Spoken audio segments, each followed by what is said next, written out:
Start. सुरुवातीची प्रार्थना करा. सर्वशक्तिमान पिता परमेश्वर बाप्पा अब्राहम इसाक याकोबच्या देवाला धन्यवाद देते.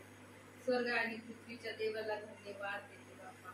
सर्वशक्तिमान पिता परमेश्वर बाप्पा खरोखर प्रभूच्या दिवसभर सांभाळलं तुझे आभार उपकार मात्र परमेश्वर. तुझ्या दासाला तू घेऊन आलास बाप्पा आणि खरोखर आजचं वचन आमच्या जीवनासाठी आमच्या आरोग्यासाठी आमच्या ज्ञानासाठी असू जिवंत प्रभू येशू या घरामध्ये बाप्पा तुझं स्वागत आहे परमेश्वर बाप्पा. तुझी उपस्थिती घरामध्ये असू दे परमेश्वर बाप्पा. तुझं वचन सांगते परमेश्वरा जेथे दोघे किंवा तिघे तेथे मी हजर आहे. होय परमेश्वर बघ्या तुझी उपस्थिती आम्हामध्ये असू दे परमेश्वर. जिवंत दे बाप्पा बलाने नव्हे पराक्रमाने नव्हे तर तुझ्या वचनाद्वारे बोले परमेश्वर. सर्व शक्तिमान म्हणजे जिवंत दे बाप्पा खरोखर तुझं पवित्र आत्म्याचं ज्ञान आम्हाला तुझे बाप्पा आणि तुझ्या वचनाप्रमाणे आम्ही आचरणात ज्ञानात राहावं अशी तू कृपा कर परमेश्वर. तुझ्या सर्व शक्तिमान पिता परमेश्वर बाप्पा मी व माझे घराने प्रभू येशूची सेवा करत बाप्पा. खरोखर बाप्पा ज्या वेळेस बाप्पा पास्टर येतात बाप्पा आणि जे वचन बाप्पा या घरात ग्रहण केलं जातं परमेश्वर बाप्पा वेगळाच आनंद वाटतो परमेश्वर. आणि खरोखर तुझी उपस्थिती आम्हाला जाणवते बाप्पा म्हणून तुझे आभार उपकार मानते परमेश्वर. आणि खरोखर बाप्पा आमच्या कुटुंबामध्ये एक शांती तू दिलीस त्याबद्दल आभार मानते परमेश्वर बाप्पा. आणि तुझ्या पवित्र आणि पवित्र नावाला धन्यवाद देते परमेश्वर. सर्व शक्तिमान पिता परमेश्वर खरोखर मी भजन पाठसाठी प्रार्थना करते परमेश्वर बाप्पा. ते जेलमध्ये आहेत करू खरोखर तू जेलचे दरवाजे तोडणारा परमेश्वर आहे बाप्पा. आणि खरोखर न्यायाधीशाचं मन वळवणारा तू परमेश्वर आहे बाप्पा. आणि खरोखर त्या न्यायाधीशाचं मन तू वळव परमेश्वर बाप्पा. जसे पाऊल आणि शिला बंदी शाळेत असताना परमेश्वर बाप्पा त्यांनी स्तुती आराधना केली आणि स्वर्गाच्या देवाने ती स्तुती आराधना ऐकली परमेश्वर. तर खरोखर प्रभू येशू चमत्कार कर बाप्पा तुझ्या दूतांद्वारे परमेश्वर बाप्पा. आणि जेलचे दरवाजे तुटल्या जाऊ परमेश्वर बाप्पा. आणि भजन पास्टरांना तू बाहेर काढ प्रभू येशूच्या नावात तुझ्या. सर्व शक्तिमान पिता परमेश्वर बाप्पा त्यांचं कुटुंब परमेश्वर बाप्पा टेन्शन मध्ये परमेश्वर बाप्पा. आणि खरोखर बाप्पा ते आम्ही सर्वजण लाखो करोडो लोक बाप्पा त्यांच्यासाठी तुझ्या जवळ विनंती करतो परमेश्वर बाप्पा की तूच कार्य करू शकतो आणि तूच त्यांना बाहेर काढू शकतो परमेश्वर. सर्व शक्तिमान पिता परमेश्वर बाप्पा त्यांच्या कुटुंबाला धैर्य शक्ती सामर्थ्य दे बाप्पा. अनेक मदतीचे हात त्यांच्यापर्यंत पोहोचले तुझ्या नावात द्या. आणि खरोखर तुझ्या रक्तामध्ये बांधते प्रभू तुझ्या नावात. घर अंगण परिसर तुझ्या रक्तात बांधते बाप्पा. आणि तुझे स्वर्गीय देवदूत माझ्या दरवाज्याच्या बाहेर परमेश्वर बाप्पा. तुझी अशुद्ध शक्ती कोणती घरी आमच्या घरापर्यंत आमच्या दारापर्यंत तू देणार नाहीस. तू आमचा विश्वास आहे परमेश्वर. आणि माझ्या कुटुंबावर तू आशीर्वाद देतोस बाप्पा आणि तू दिलास बाप्पा. खरोखर तू किती चांगला याचा अनुभव तू आम्हाला दिलास बाप्पा म्हणून तुझे मनापासून आभार उपकार मानते बाप्पा. आणि खरोखर तुझ्या पवित्र नावाला धन्यवाद देते परमेश्वरा. धन्यवाद प्रभू त्याच्या गोड आणि पवित्र नावात मागते. आमेन. याचं एरोप्लेन मोडवर करायचं आणि नेट बंद करायचं. नेट चालू आणि व्हॉट्सअप कट केलं होतं ते पॉज काढता येतं ना हा निवा कोणतंच चालू प्रेस कलर प्रभूच्या नावाला धन्यवाद देतो. प्रिय नदी आमचा प्रभू अतिशय चांगला प्रभू आहे. याचं जेवढं गुणगान आम्ही करावं तेवढं अधुरं अपुरं आहे. परंतु हेच अपुरं अधुरं गुणगान तो आमच्या मुखातून ऐकण्यासाठी सदैव तयार असतो. त्याला झोपच नाहीये. तू झोपतच नाही. त्याचे नेत्र अख्ख्या पृथ्वीवर एक डोळ्याची पापणी हल्ल्याबरोबर त्याला पृथ्वीवर कोण काय करतोय ताबडतोब करतो. बघा किती परमेश्वराची स्मरण शक्ती किती तेज आमची स्मरणशक्ती फक्त ज्या एरियात ज्या भागात आम्ही आहोत तिथपर्यंतच आम्हाला स्मरणशक्ती समजते. पण प्रभू परमेश्वराला पृथ्वीभर जिथं जिथं त्याचे विश्वासणारे आहेत त्यांच्यापर्यंत प्रभूचे नेत्र डोळ्याची पापणी हालते ना हालते त्या अगोदर प्रभूला सर्व काही करतो. म्हणून शास्त्रात सांगितलंय प्रभू आम्हाला त्याच्या सानिध्यात जाणे अगोदर तो स्वतः प्रथम त्या सानिध्यामध्ये उपस्थित राहतो. आज या घरामध्ये मी येणे अगोदर प्रभू परमेश्वराचा आत्मा या घरामध्ये आलेला होता आणि तो आत्मा माझ्या येण्याची प्रतीक्षा करत होता. आणि आमच्या बहिणींना चावूल लागू दिली. केव्हा चावूल लागू दिली मला माहिती नाही, परंतु बहिणींनी सांगितलं की आज तुम्ही येणार आहात हे मला समजलं म्हणून स्वयंपाक लवकर केला. हे असतं प्रभूचं भय, हे असतं प्रभूचा आदर. ज्या परिवाराला प्रभूच्या आगमनाची प्रार्थनेची उत्सुकता लागते ना तिथं पवित्र आत्मा कोणत्याही प्रकारची उपस्थितीची दिरंगाई कधीच करत नाही प्रियांनो. आणि त्या परिवाराला आशीर्वादाने आशीर्वादित केल्याशिवाय पण राहत नाही. प्रियांनो, मनुष्याने आपल्या भावी जीवनामध्ये काही गोष्टी अशा आहेत ना प्रभूच्या, त्या ऐकायला क्षणभर आम्हाला व्यवस्थित वाटणार नाही किंवा व्यवस्थित आम्हाला ते समजणार नाही. पण जेव्हा आम्ही त्या गोष्टींना अनुभवातून आमच्या जीवनात अनुभवायला लागतो ना तेव्हा समजतं की त्या गोष्टी प्रभूच्या नजरेमध्ये आमच्यासाठी किती मौल्यवान आहे. प्रियांनो, देवाने 2 प्रकारचं धन साठवायला सांगितलं. किती? 2. पण एका धनाला लिमिटेड साठवण्याची परवानगी आहे, एका धनाला अमाप धन जेवढं तुम्हाला साठवण्याची तुमच्यामध्ये ताकद शक्ती असेल जितकं तुम्हाला ते धन साठवण्याची इच्छा असेल प्रभू त्या इच्छेच्या पुढे तुम्हाला ते धन साठवण्याची शक्ती देणार आहे. पण ते धन कोणतं आहे माहितीये?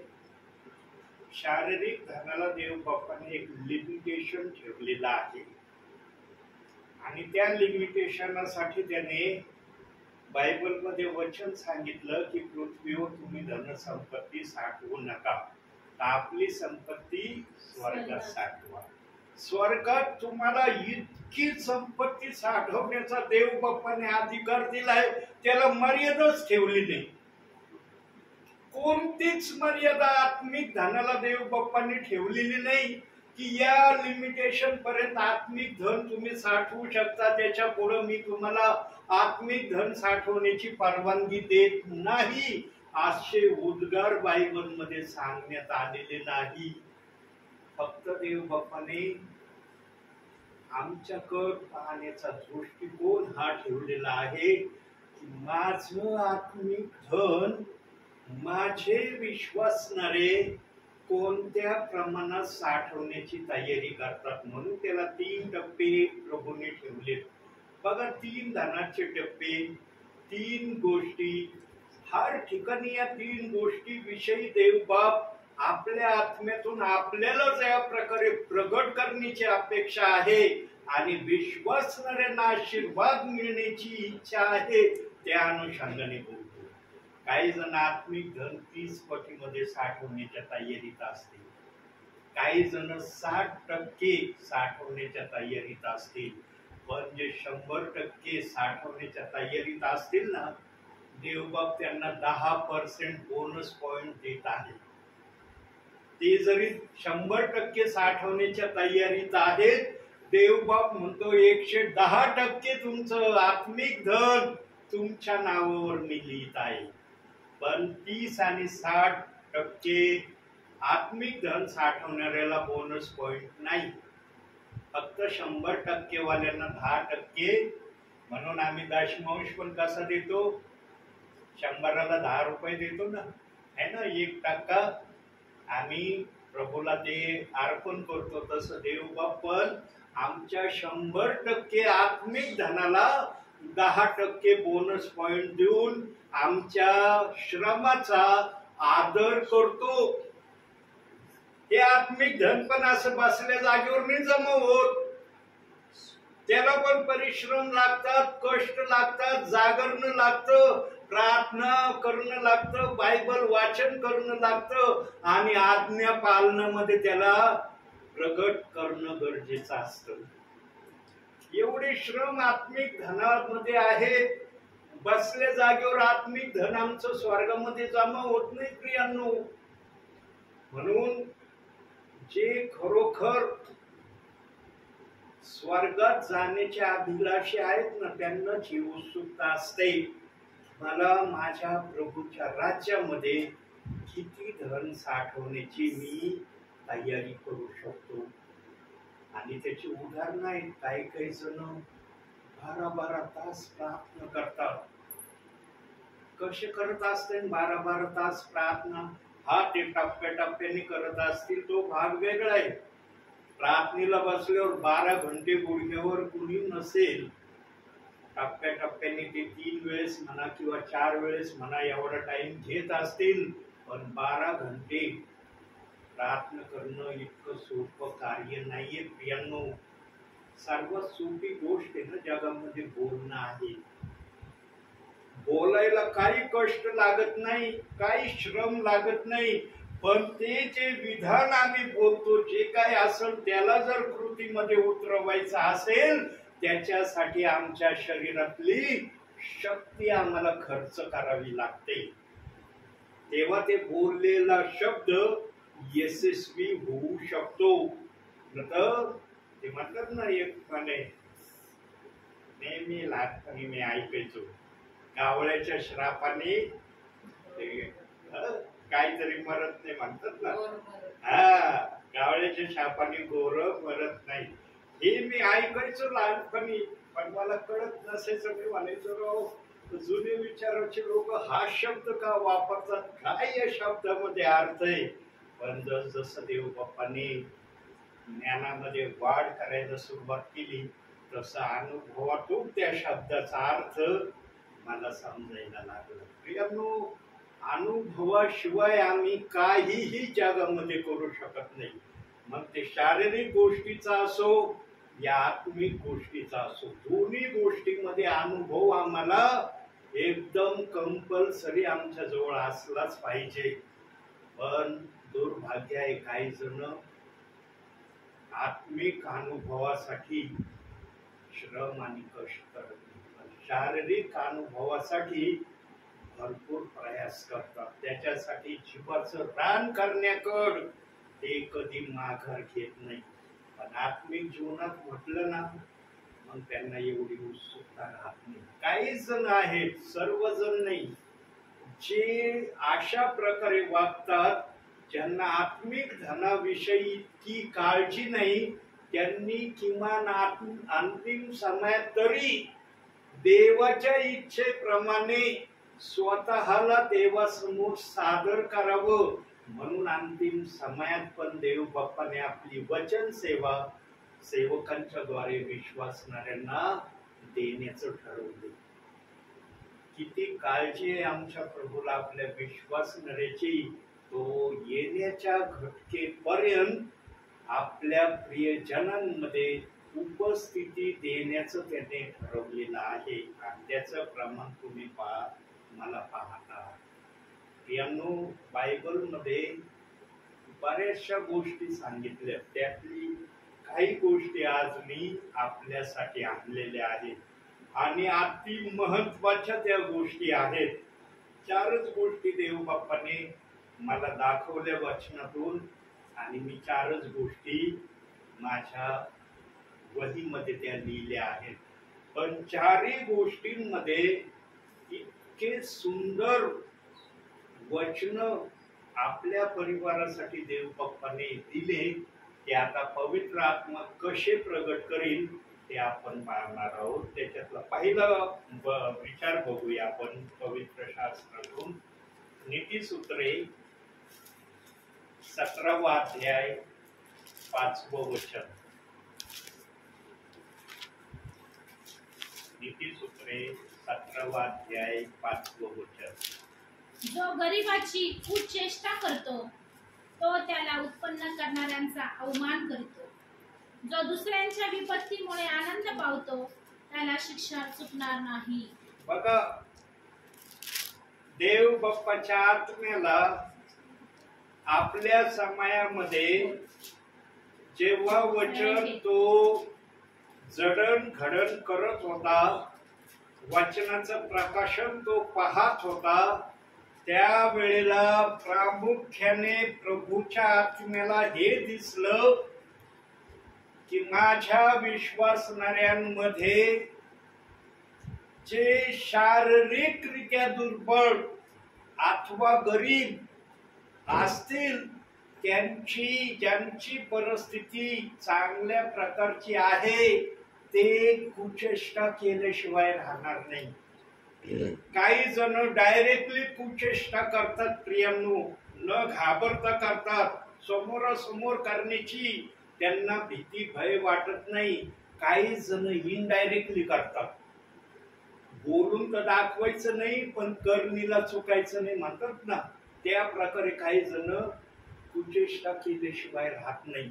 आणि मग जो अशा अपराधामध्ये देव बाप्पाच्या आत्म्याला दिसतो, देव बाप मग खालच्या चरणामध्ये बोलत आहे, जो दुसऱ्याच्या विपत्तीने आनंद आपल्या जीवनात आणण्याचा प्रयत्न करतो. बरं झालं याचं वाटोळं झालं, बरं झालं याची परिस्थिती नाजूक झाली, बरं झालं हा खाण्यासाठी मोताज होत आहे, अशा गोष्टीच्या विचारांनी जो मनामध्ये आनंद करतो, देवाचा आत्मा त्यांना सांगतो तुला शिक्षा झाल्याशिवाय राहणार नाही. देव बाप्पाच्या शिक्षा करण्याचे प्रकार वेगळे आहेत. देव बाप एकच प्रकारची शिक्षा करत नाही. लक्षात घ्या प्रियांनो, काही जणांना शिक्षा म्हणजे काय हे पण पूर्णपणे आज माहित नाही. आमच्या परिवारामध्ये कोणत्याही गोष्टीची काही ना काही चुटपुट चुनचुन जर आम्हाला भासत असेल ना, ते समजून घ्यायचं आमच्या कोणत्या तरी अपराधाची ती शिक्षा आमच्या परिवारात आहे. नंतर मग एदेन बागेत प्रभूने जे फलद्रूप व्हा, आशीर्वादित व्हा, बहुगुणित व्हा, हा जो आशीर्वाद दिला, हा आशीर्वाद कृतीने मनुष्यामध्ये उतरला पाहिजे. तो आशीर्वाद केवळ बोलण्याच्या द्वारे नाही. प्रभू परमेश्वराने आदाम हव्वेला जो आशीर्वाद दिला एदेन बागेमध्ये, तो आशीर्वाद आजच्या समयामध्ये पूर्ण होत आहे. कसा पूर्ण होत आहे प्रियांनो? आज प्लॉट्स मिळतात का?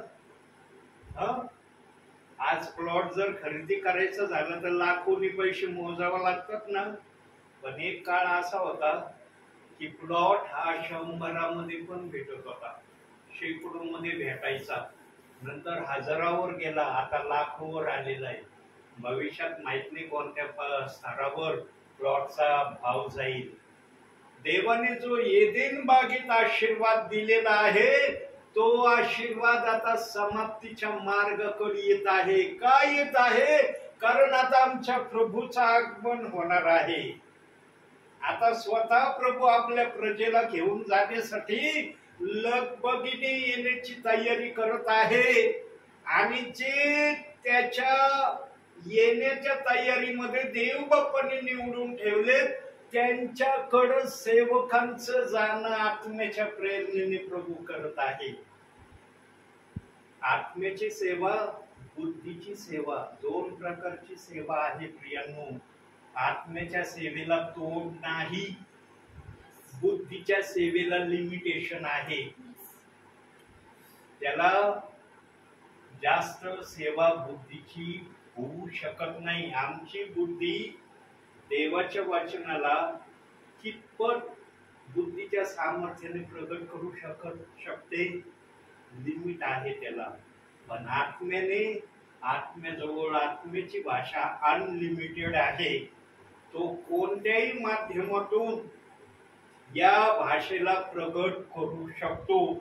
प्रियांनो, जीवनामध्ये कधीही ज्या देवाने तुम्हाला जगामध्ये पाठवले ना, त्याचा अपमान करण्याचा कधी प्रयत्न करू नका. आणि त्या अनुषंगाने देवाच्या सानिध्यामध्ये उभा राहण्याची कधी तयारी दाखवू नका.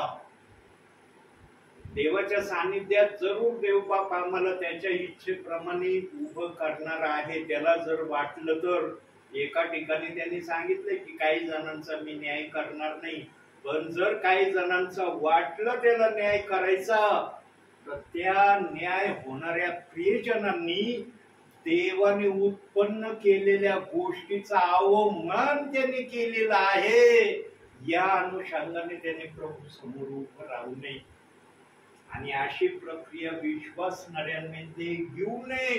म्हणून सेवकांच्या द्वारे तुम्हाला बोध आणि इशारा हा प्रभू देत आहे. प्रियांनो, मागील आज रात्री जो संदेश तुम्हाला डाउनलोड ऐकायला मिळणार आहे, त्याच्यामध्ये पवित्र आत्मा बोललाय परवा दिवशी की गरिबाविषयी त्या वचनात वचन आलेलं आहे. नीती सूत्रामध्ये शलमोन राजाला गरिबाविषयी काय काय प्रकाशन पवित्र आत्मेने दाखवलं ते आम्हाला सांगता येणार नाही. पण शलमोन राजाला जे प्रकाशन योग्य वाटलं ते बायबलमध्ये शलमोनाच्या नीती सूत्रामध्ये आम्हाला वाचायला मिळत आहे. गरिबाविषयी शलमोन राजाने नीती सूत्रात किती ठिकाणी सांगितलेलं आहे माहित नाही, मला 2 ठिकाणी सापडलेलं आहे आणि दोन्हीही वचनातून देव बाप्पाने संदेश दिलेला आहे. हा दुसरा संदेश चाललेला आहे गरिबावर बोलण्याविषयी. या अगोदरचा संदेश आज रात्री तुम्हाला ऐकायला येणार आहे. फक्त डाउनलोड करायचा आहे. बाकी विषय वगैरे सर्व त्या संदेशाला मला दुपारीच देव बाप्पाने दिलेला आहे. प्रियांनो, गरिबाजवळ ना काहीही नसलं ना, त्याच्याजवळ देव हा मात्र विश्वासाने खंबीरतेने असतो. तो देवामध्ये आणि देव त्याच्यामध्ये इतका त्यांचा समेट झालेला असतो प्रियांनो, तो सांगणं पण शक्य नाही. म्हणून बायबलमध्ये गरिबाला वाचवण्यासाठी देव बाप्पांनी काय उदाहरणं वचनाच्या स्वरूपाने दिलेत. जगामध्ये तुम्हाला क्लेश होतील तरी तुम्ही धीर धरा, कारण मी जगाला जिंकले आहे. हा सर्वात मोठा धीराचा शब्द गरिबासाठी प्रभूने वापरलेला आहे. कारण गरीब खचू नये, गरिबाने श्रीमंताकडे पाहून मनातल्या मनात जळू पडू नये. अरे यांना देवाने दिलं, मला का नाही दिलं, मला का असं ठेवलं, यांना देण्याची देवाला इच्छा झाली, मी काय वाईट केलं होतं देवाचं म्हणून देवाने मला गरिबीमध्ये ठेवलं, असे विचार त्याच्या मनात येऊ नये. म्हणून धीराचे शब्द देव बाप्पाने गरिबासाठी वापरले. याचा अर्थ ते शब्द फक्त गरिबापुरतेच आहे असं नाही.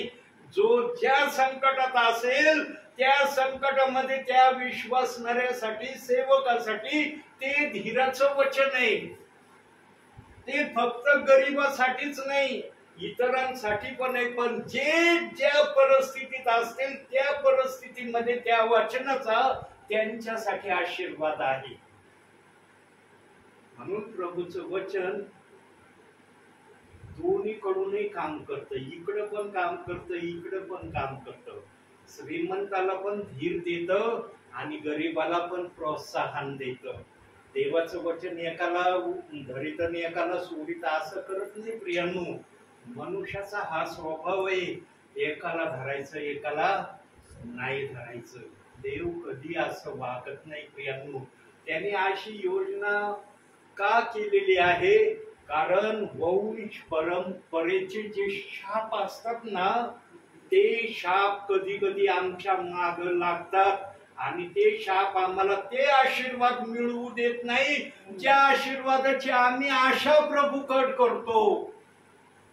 म्हणून सेवकाने सर्वप्रथम वंश परंपरेने चालत आलेल्या आशीर्वादाला शापित करण्याचा अधिकार सेवकाला दिलेला आहे. अशा प्रकारचे वचन देव बाप्पाने ठेवलेले आहेत.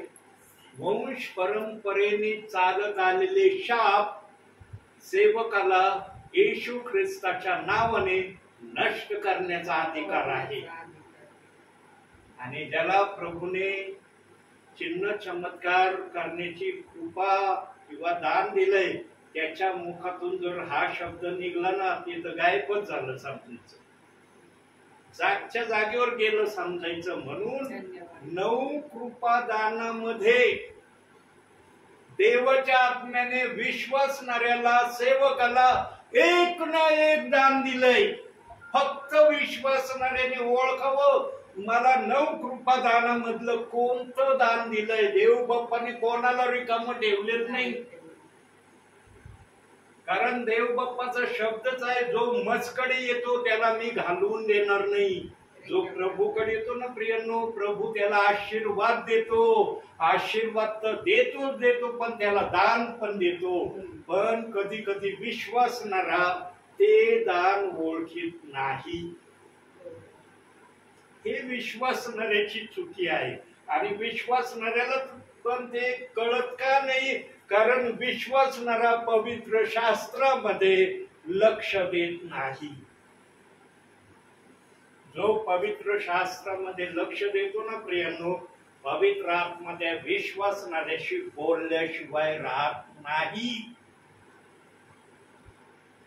म्हणून प्रभूला जर भेटायचं असलं ना, एक प्रार्थनेच्या माध्यमातून, एक बायबल वाचण्याच्या माध्यमातून देव बाप आमची भेट घ्यायला सदैव आतुर आहे. आज किती जण या 2 प्रक्रियामध्ये स्वतःला प्रभू समोर आणत आहे हे प्रभूला माहित आहे. आम्ही जे काही पृथ्वीवर प्रभूसाठी करू, जगासाठी नाही, प्रभूसाठी आम्ही जे काही करू त्याचं आम्हाला प्रतिफळ मिळणार आहे. मग जे प्रभूसाठी आम्हाला करायचंय ते किती करायचं हे आमच्यावर अवलंबून आहे.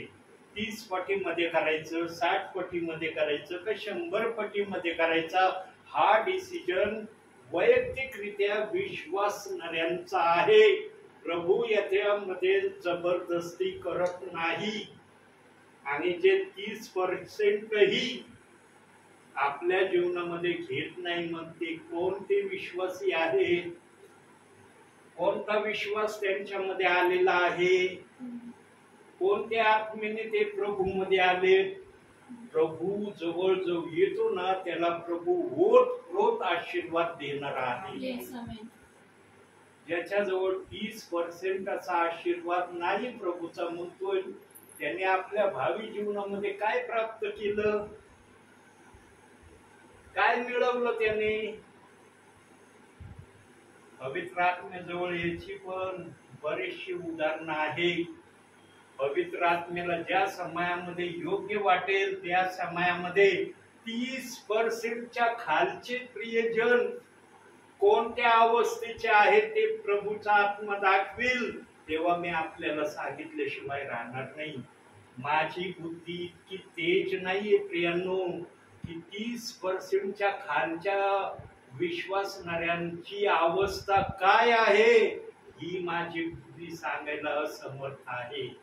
पण देवाचा आत्मा त्याही गोष्टीला सांगायला समर्थ आहे. पण त्याला जेव्हा योग्य वाटेल तेव्हा तो प्रगट करणार आहे. म्हणून आम्ही नेहमी प्रभूच्या गोष्टीची प्रतीक्षा करणारे असलं पाहिजे.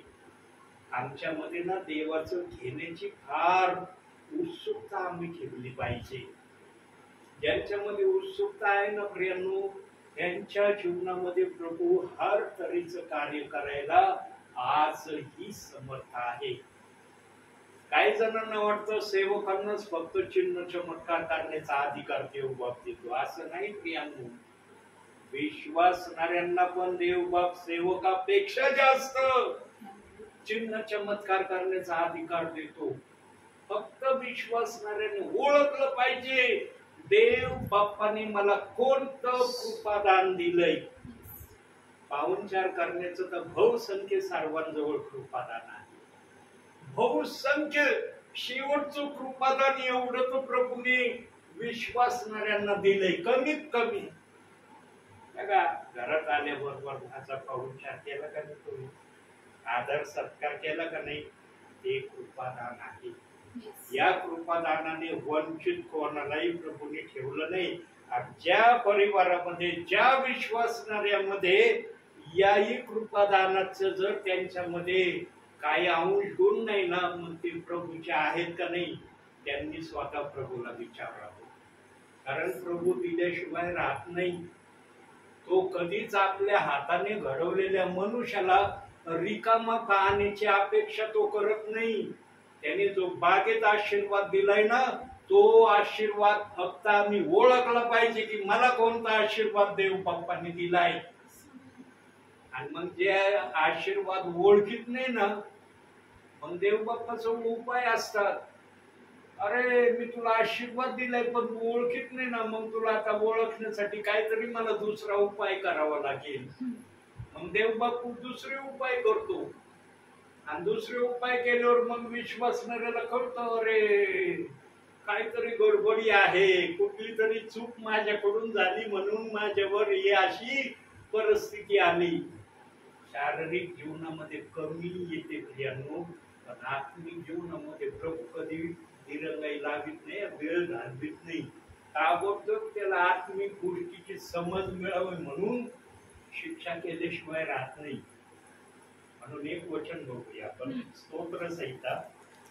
जरा वचनाचा पण आधार घेत जाऊ आपण. 32 अध्याय 32 पहिलं वचन वाचा.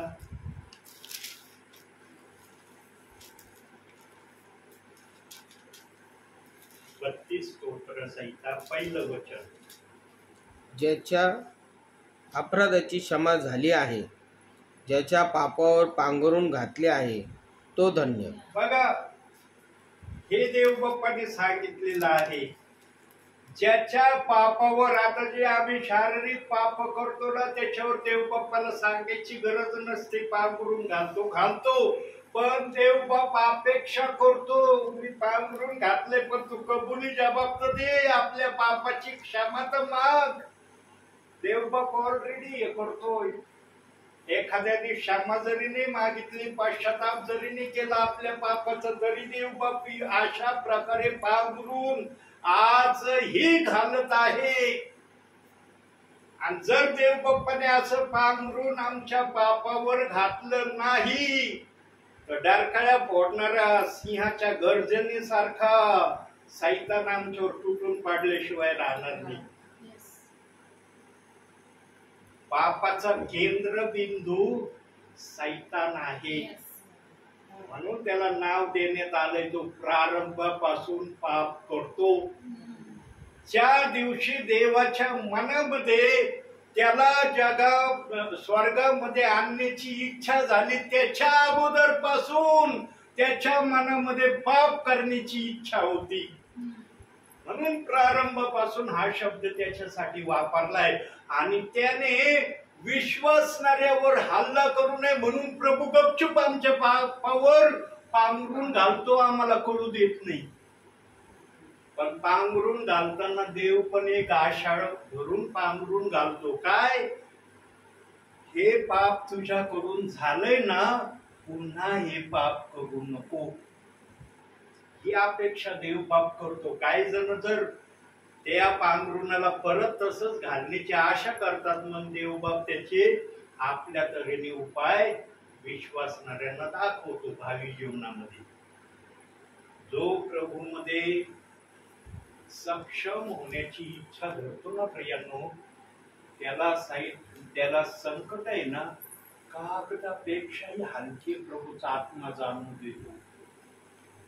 ज्याला प्रभूला आपल्या जीवनामध्ये सक्षमरित्या उतरवायचंय त्याच्यासाठी हे उद्गार पवित्र आत्मा बोलत आहे, सर्वांसाठी नाही बोलत.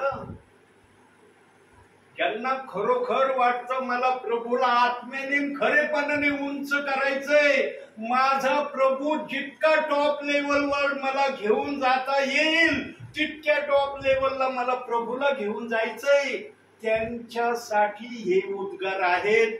त्यांना जगिक संकट कागदापेक्षाही हलके प्रभू समजू देतो आणि त्या संकटाचं टेन्शन त्यांना देव बाप कधी येऊ देत नाही.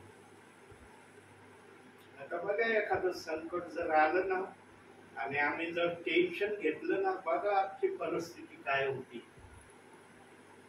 ज्यांचं वय 40च्या पुढे जात ना त्यांना फार टेन्शन येतं बरं का.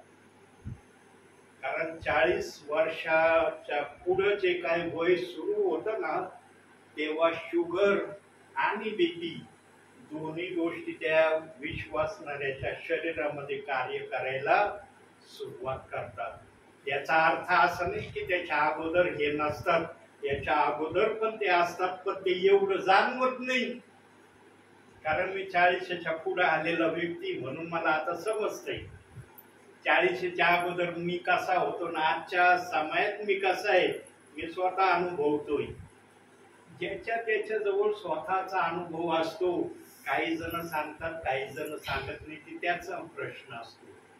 यांनो, टेन्शन फ्री जर जीवन आम्हाला प्रभू मध्ये जगायचं असेल तर आम्हाला प्रभूच्या आज्ञा पाळणं गरजेचं आहे. जर टेन्शन फ्री जीवन तुम्हाला जगायचं नसलं मग चला जसं तुम्हाला चालायचं आहे तसं. आणि जे टेन्शन फ्री नसतात ना त्यांच्यावर सैतान अटॅक केल्याशिवाय राहत नाही. तो तर फक्त संधीची वाट पाहतो. येशू ख्रिस्ताला पण पाप करण्याची सैतानाने बरेपर्यंत संधी शोधली पण त्याला संधीच सापडली नाही. आमच्या येशूने संधीच नाही दिली. काय काय प्रकारे येशू ख्रिस्तावर केले. तोंडात मारण्यात आले, तोंडावर थुकण्यात आलं, त्याला पाण्यासाठी तडपवण्यात आलं. सैतानाला वाटलं कुठंतरी सुईच्या टोका एवढं येशू ख्रिस्त गलत करीन, म्हणजे जे काय तो देव बाप्पाकडून मनोरथ घेऊन या जगात आलाय तो मनोरथ पूर्ण होणार नाही. चाललेत ना 40 दिवसाचे उपवास. आता जवळजवळ समाप्तीच्या मार्गावर येत आहेत उपवास आहे ना. येत्या शुक्रवारी गुड फ्रायडे आहे का नाही. यांनो, सैतानाने येशू ख्रिस्तावर इतके हल्ले, इतके अटॅक केले, पण आमचा येशू ख्रिस्त कोणत्याही मोहाला सैतानाच्या बळी पाडला नाही. म्हणून जे येशूच्या हातामध्ये आहेत ना प्रियजन, ते पण सैतानाच्या कोणत्याही गोष्टीला कधी बळी पाडणार नाही. पण त्यांनी कसं वागलं पाहिजे, जसा येशू वागला तसं वागण्याची तयारी जर दाखवली ना प्रियांनो, सैतान त्यांच्या जवळच येणार नाही. मग संकट पाठवणं तर फार दूरचा बाब आहे. प्रियांनो, मोहावर, खोटं बोलण्यावर, चुगल्या सांगण्यावर आम्ही नियंत्रण ठेवलं पाहिजे.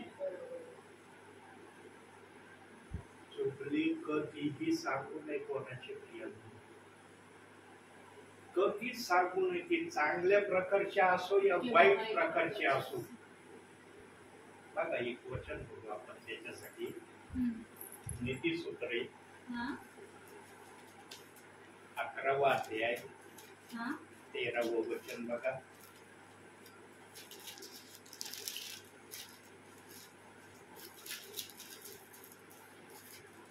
लावालावी करीत फिरणारा गुप्त गोष्टी उघड करतो. ही आहे लावालावी करणारे म्हणजे चुगली सांगणाऱ्याची स्थिती. ज्या गोष्टी कोणाला काय माहिती नाहीत ना ते ऑटोमॅटिकली त्यांना माहिती होतात. पुन्हा वाचा ते वचन. लावालावी करणारा, गुप्त लावालावी करीत फिरणारा गुप्त गोष्टी उघड करतो, पण जो निष्ठावान असतो तो गोष्ट गुप्त ठेवितो. जो गुप्त ठेवतो ना प्रियांनो, तो Yes. देव बाप्पाला जास्त आवडतो. Yes, hallelujah. धन्यवाद.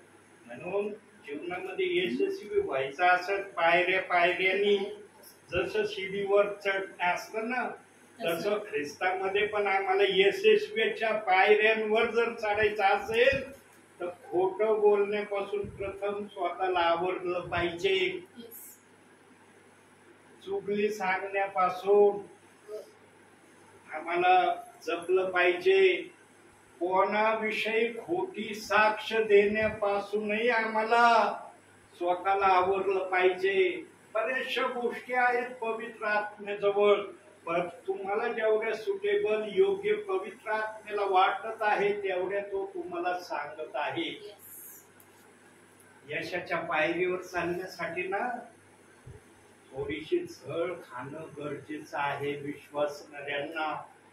तेव्हा यशाची पायरी तुम्हाला पाहता येणार आहे. बसल्या जागेवर कोणाला यशाची पायरी चढता येणार नाही आणि उतरताही येणार नाही. प्रियांनो, गरीबाजवळ जरी काही नसलं ना, पण गरीब या गोष्टीपासून स्वतःला नेहमी सांभाळण्याचा प्रयत्न करतो. तो कधीच कोणाची लावालावी चुगल्या करीत नाही. कोणाचं वाईट व्हावं इथे कधीच अपेक्षा करत नाही. कारण तो दुसऱ्याचं वाईट होण्याची अपेक्षा का करत नाही? कारण त्याचं स्वतःच वाईट झालेलं असतं. त्याचं वाईट झालेलं त्यालाच बोलत असतं, तुझं वाईट झालं म्हणून तू दुसऱ्याचं वाईट करण्याचा कधी विचारच आणू नको डोक्यात. जर आणशील तर याच्यापेक्षा तुझं वाईट होईल म्हणून. खालच्या भागात सांगितलंय ना, जो दुसऱ्याच्या आनंदाला पाहून काय लिहिलंय त्या वचनात 17:5 दयाळू मनुष्य 17:5 17 ते 5 वचनाचा ब भाग. बर अ भाग वाचला आपण. कितवं वचन? 5वं वचन. जो गरीबाची कुचेष्टा करीतो तो त्याला उत्पन्न करणाऱ्याचा अवमान करतो. जो दुसऱ्याच्या विपत्तीमुळे आनंद पावतो त्याला शिक्षा चुकणार नाही. त्याला शिक्षा चुकणार नाही. एखादं जर संकटात आहे ना प्रियांनो, तर त्या संकटात असलेल्या प्रियजनासाठी ज्याची परिस्थिती चांगली आहे त्यांनी रोज प्रार्थना त्यांची आठवण ठेवावी. जो एकमेकांच्या गरजेसाठी शारीरिक असो आत्मिक असो याच्यासाठी प्रार्थना करतो ना, हे देखील धन त्यांचं स्वर्गामध्ये जमा केलं जातं. धन साठवण्याचे सुईच्या टोका एवढ्यापासून देव बाप्पाने आत्मिक धनाला परवानगी दिलेली आहे. ते आम्ही फक्त ओळखलं पाहिजे.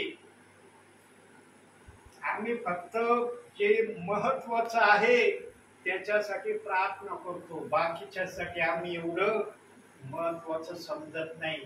आणि जीवनामध्ये प्रियांनो कधीही 2 मिनिटाची प्रार्थना करणारे विश्वासणारे बनू नका. काही जणांना 2 मिनिटाच्या प्रार्थना करणारे विश्वासणारे बनायची फार त्यांना उतावळी झालेली. मला 2च मिनिटाची प्रार्थना फार आवडते. जास्त बनलं ना मला ते कळतच नाही, मग मी कुठं जाते मलाच कळत नाही. 2 मिनिटाच्या प्रार्थनेचे विश्वासणारे बनू नका.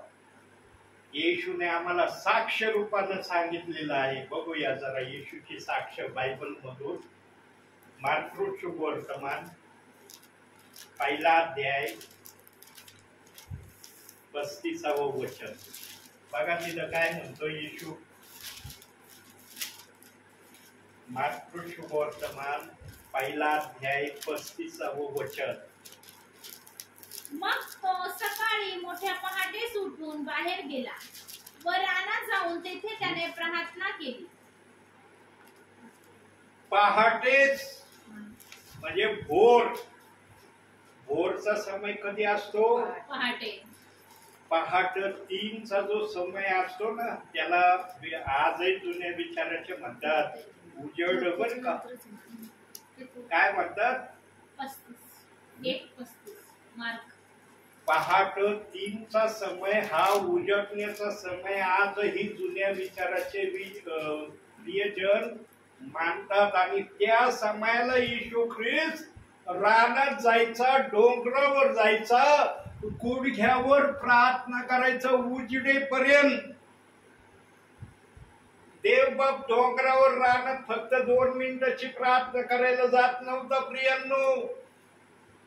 एवढा देवाचा पुत्र होता तो. घंटो ना घंटे तो गुडघ्यावर येऊन प्रार्थना करत होता. आणि त्याची काही प्रार्थना, थोडक्यात प्रार्थना योहान शुभवर्तमान 17व्या अध्यायामध्ये दिली.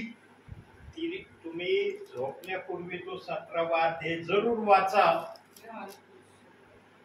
योहान शुभवर्तमान 17वा अध्याय. इथं येशू ख्रिस्त काय प्रार्थना करायचं ते डिटेल मध्ये थोडक्यात दिलंय. येशूची प्रार्थना, त्याला हेडिंगच आहे येशूची प्रार्थना. तो डोंगरावर जाऊन काय प्रार्थना करायचा ते तिथं थोडक्यात दिलंय. पूर्ण डिटेल मध्ये दिलेलं नाही, पण जे थोडक्यात दिलंय ते अति महत्वाचं दिलंय. त्याच्यामध्ये एक शब्द येशू ख्रिस्त बोललेला आहे, हे माझ्या बापा, जे लोक तू मला दिले त्यांना मी तुझ्या नावामध्ये सांभाळलेलं आहे. मी तुझं वचन त्यांना कळवलं आहे. त्या वचनाप्रमाणे त्यांना तयार करण्याचा मी प्रयत्न केलेला आहे. पण आता मी जगातून जात आहे, तू यांना सांभाळ. म्हणून येशू योहान 14:16 मध्ये म्हटला, मी वर स्वर्गात पित्याकडे जातो, दुसरा काही वरी तुमच्यासाठी येईल सांभाळायला. आता मी चाललो वरती. म्हणून देव बाप्पाने सांगितलं, तुम्हाला शारीरिक पण मी अनाथ ठेवणार नाही, आत्मिक पण अनाथ ठेवणार नाही. देव बाप्पाने आम्हाला दोन्ही गोष्टीमध्ये अनाथ ठेवलेलं नाही प्रियांनो. पण काही जण शारीरिक अनाथाविषयी फार त्या वचनाला घेतात. आत्मिक जीवनामध्ये अनाथाविषयी बहुसंख्य जण त्या वचनाला आज सांगत नाही. प्रियांनो, देव बाप्पाने आत्मिक अनाथ आम्हाला प्रथम ठेवलेलं नाही, नंतर शारीरिक अनाथाविषयी प्रभू बोललाय. 17वा अध्याय जरूर वाचा तुम्ही झोपण्यापूर्वी. इतका आशीर्वाद तुम्हाला वाचता मिळेल ना प्रियांनो. इतक्या आनंदाच्या उकळ्या तुमच्या हृदयात उठतील ना. कारण मी जेव्हा पण तो अध्याय वाचतो ना, माझ्या हृदयात काय होतंय मला माहित आहे. जो करतो त्यालाच कळतं, जो करत नाही त्याला काय कळणार आहे. करून बघा तुम्ही. मी बोललो तुम्हाला, थोडक्यात बोललो माझ्याविषयी. तुम्ही स्वतः करून बघा. तुमच्या हृदयात कशा उकळ्या येतात आणि काय पवित्र आत्मा तुम्हाला सांगतो, तुम्हाला कळेल. जीवनामध्ये नेहमी योहान शुभवर्तमान 17वा अध्याय वाचत जा प्रियांनो. इतका ब्लेसेड, आशीर्वादित असा तो अध्याय आमच्यासाठी देव बाप्पाने ठेवलाय. किती परिश्रम येशू आमच्यासाठी करत होता. थोडक्यात त्या ठिकाणी येशूने आपल्या मुखातून प्रगट केलंय. पवित्र आत्म्याला सगळी माहिती कुठं काय दिलंय, कोणत्या समयात काय बोलायचं, कसं विश्वासणाऱ्याला आशीर्वादित करायचं, पवित्र आत्म्याला सांगायची गरज नाही. बघा, पहिलंच वचन चाललंय, अजून 3 वचन बाकी. पहिल्याच वचनातून देव बाप्पाला कोणत्या गोष्टी कशा कशा प्रकारे सांगण्याची आशा आहे. पवित्र आत्म्यातून नसतं तर धाड एवढे वेळ 4 वचनातून बोलून मोकळा झाला असतो.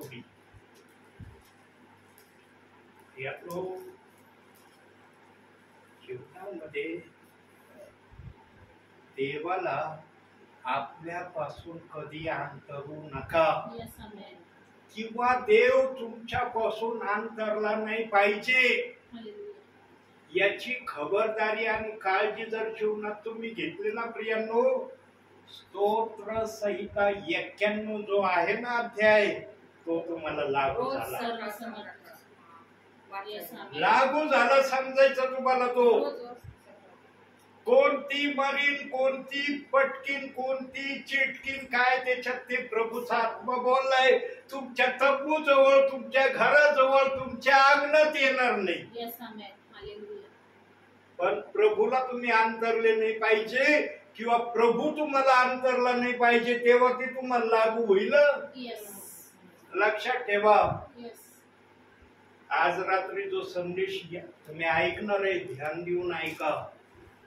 असे ब्लेसिड वाक्य, असे ब्लेसिड विचार देव बाप्पाने त्या संदेशामध्ये दिलेत प्रियांनो. कारण मी जेव्हा तो आज दुपारी ऐकला ना रिपिटेशन मध्ये संदेश, म्हणलं देव बाप्पा काय तू बोललास वाचनातून. बोलत असताना मला नाही समजलं तू काय काय बोलत आहे, पण मी ऐकतोय तेव्हा मला कळलं काय मला आशीर्वाद मिळते. आणि हे जेव्हा विश्वासणारे ऐकतील तेव्हा ते किती आशीर्वादित होतील. पण विश्वासणारे एक मिस्टेक करत आहे प्रियांनो, फार मोठी मिस्टेक आहे ना विश्वासणारे करत आहेत. आणि ती मिस्टेक आजही करत आहेत. विश्वासणारे सबस्क्राईब करायला घाबरत नाहीत बरं का, सबस्क्राईब जरूर करतात. पण विश्वासणाऱ्यांना सबस्क्राईब करण्यामध्ये ना उच नीच आणली त्यांनी. आपला आवडता सेवक असला ना लगेच सबस्क्राईब, मग त्यांच्या लाखाच्या पुढे जाते त्यांचे सबस्क्रायबर. लाखाच्या पुढे काही सेवकांचे सबस्क्रायबर, पण काही सेवकांचे सबस्क्रायबर ना 5 पर्यंत पण नाही. हे पण जीव तोडून संदेश सांगतात, युट्यूबला टाकतात, पण सबस्क्राईब करायचं म्हणलं ना विश्वासणारे पाहतात का नाही तोच पहिला प्रश्न असतो. आणि जे पाहतात ते सबस्क्राईब करत नाही. आपल्या परिचयाचे किती पाळत, आपण नाही ओळखत यांना, नको सबस्क्राईब करायला. देव बाप्पाने जर अशी उच नीच विश्वासणाऱ्यांसाठी केली, किती जण प्रभूच्या राज्यात राहतील हो? किती राहतील? विश्वासणारे ना फार मोठ्या मिस्टेक करतात की कोणताही सेवक असो, ब्रदर असो, सिस्टर असो, जसं तुम्ही सगळ्यांना एक सारखं सबस्क्राईबर करण्याची तुमची मनाची इच्छा असते ना, तसं तुम्ही सबस्क्राईब करत नाही. आवडत्या सेवकाला सबस्क्राईब करतात प्रियांनो. सर्वांसाठी सबस्क्राईब करा, कारण जो संदेश तुमच्यापर्यंत येतो ना त्या संदेशासाठी सेवकाने काय परिश्रम केलेले असतात ना, ते प्रभू शिवाय कोणी ओळखू शकत नाही. सबस्क्राईब करायला तुम्हाला काय लागतं प्रियांनो? जरूर सबस्क्राईब करत जा प्रियांनो, लाईक करत जा, कमेंट्स असले तर ते कमेंट्स पण तुम्ही हे करा. कारण देव बाप्पाने तुम्हाला पण आशीर्वादित होण्याच्या या माध्यमातून तुमच्यासाठी आशीर्वाद ठेवलेत. आम्ही प्रभूसाठी जे काही करू ते आमच्यासाठी आशीर्वाद आहे प्रियांनो. तुम्ही सबस्क्राईब केलं कोणाला, तुमचा आशीर्वाद तुम्हाला मिळाला. तुम्ही लाईक केलं, तुमचा आशीर्वाद तुम्हाला मिळाला.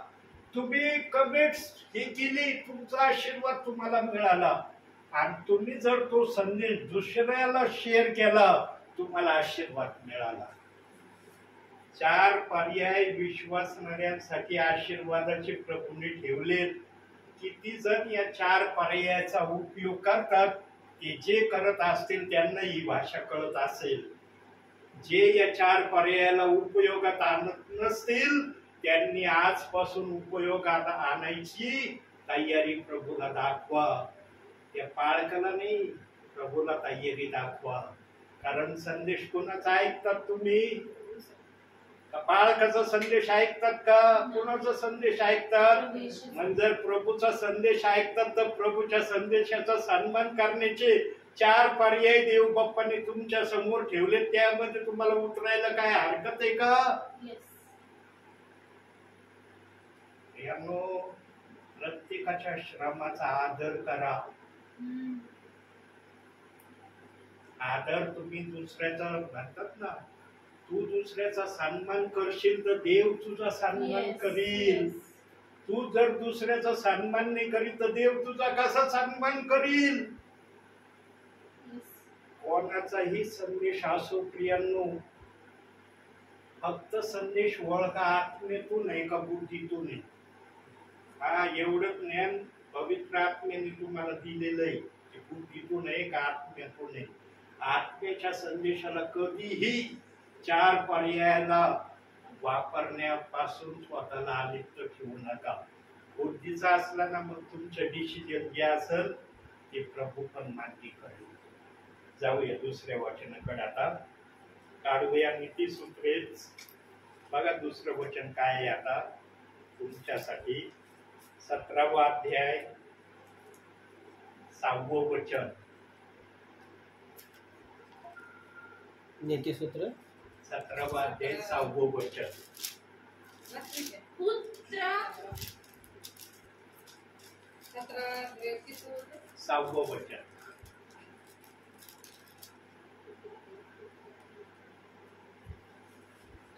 पुत्र पौत्र वृद्धांचा मुकुट होत, मुलांची शोभा त्याचे वडील होत.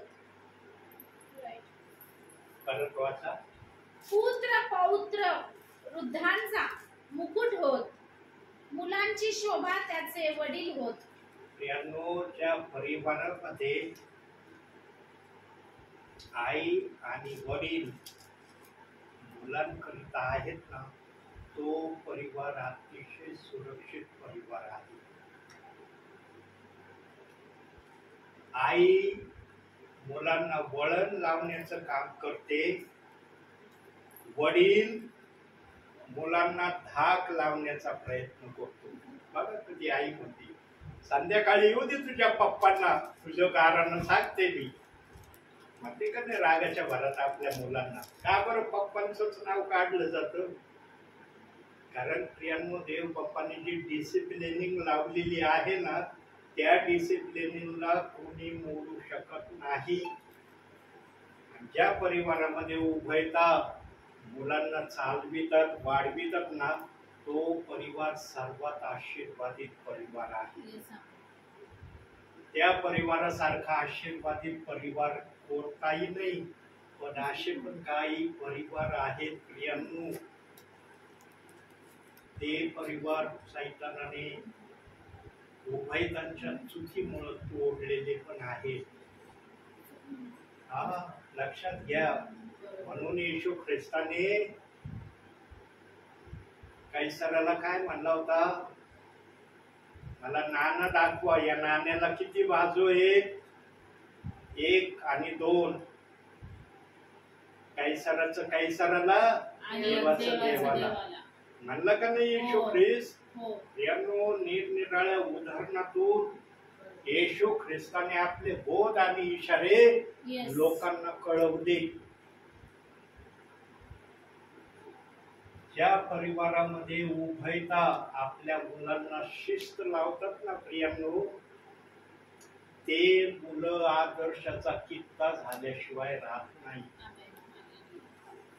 हा देवबाप त्या मुलांना पण इतके आशीर्वाद देतो प्रियांनो, की त्या मुलांना पण क्षणभर कळत नाही की एवढे आशीर्वाद मला आले कुठून, कसे आले. सर्वात महत्वाचं आई बापांनी मुलांना प्रभूचं भय धरणं शिकवणं महत्वाचं आहे. आणि लहानपणापासून या गोष्टीचं वळण जर असलं ना, तो मुलगा असो मुलगी असो सुधारल्याशिवाय राहत नाही. का चर्च मध्ये संडे स्कूल असतो? संडे स्कूल घेण्याचं कारण काय आहे? कारण मुलांना लहानपणापासूनच वळण लागावं, शिस्त लागावी, प्रभूच्या मार्गामध्ये चालण्याचा त्यांना ध्यास त्यांच्या हृदयात यावा, म्हणून हा संडे स्कूल आहे. आता काय आवश्यकता आहे का संडे स्कूल ठेवायची? चर्च जरी चाललेलं असलं तर लहान मुलांचं संडे स्कूल काही जण घेतात दुसरीकडं. हो. मी पाहिलंय, स्वतः पाहिलंय नेत्राने. काही चर्च मध्ये अशा प्रकारे चालतं प्रियांनो. आई बापांना सर्वात मोठी आशीर्वादाची एक संधी देव बाप्पाने दिली. म्हणून देव बाप्पाला पोटचं फळ हे परमेश्वराने दिलेली देणगी आहे. याचा सांभाळ चांगलं करण्याचा अधिकार आई वडिलांना देव बाप्पाने दिलाय.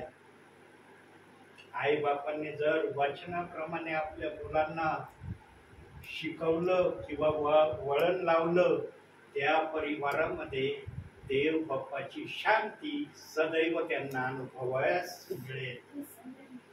ज्या परिवारात शांती नाही ना प्रियांनो, त्या परिवारात काय चालतं ना ते सांगू शकत नाही. क्षणाक्षणाला शब्दाला भांडणं होतात प्रियांनो. ज्या परिवारामध्ये शांतीचा अभाव असतो ना, त्या परिवाराचं प्रभू बोलत आहे. याचा अर्थ असा नाही की शांती असलेल्या परिवारात हे होत नाही. शांती असलेल्या परिवारात पण यदा कदाचित कधीतरी होत त्याचं पण. कारण भांड जर खाली पडलं तर तो आवाजच करीतो. बघा, एखादा ग्लास जर इथं टाकलं तर कुठवर आवाज जाईल सांगता येणार नाही.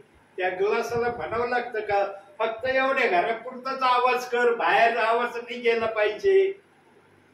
ग्लास जिथपर्यंत आवाज जाईल तितका आवाज तो करतो.